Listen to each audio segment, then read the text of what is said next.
Hello, কেমন আছো সবাই? কদিন ধরে বিরিয়ানি খেতে খুব ইচ্ছে করছিল, তো বানিয়ে ফেললাম বাড়িতেই বিরিয়ানি।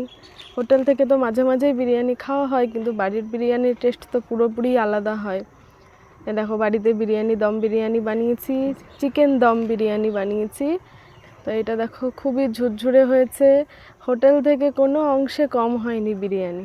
সত্যিই খুব অসাধারণ হয়েছে, দেখতেও যতটা সুন্দর লাগছে, খেতেও ততটা সুন্দর হয়েছিল।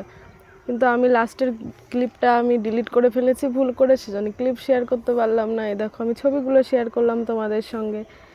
বাড়িতে বিরিয়ানি করা মানে যে হোটেল থেকে অল্প অল্প খেতে হবে তা না, বাড়িতে বিরিয়ানি করা মানে পেট পুড়ে খাওয়া যায়।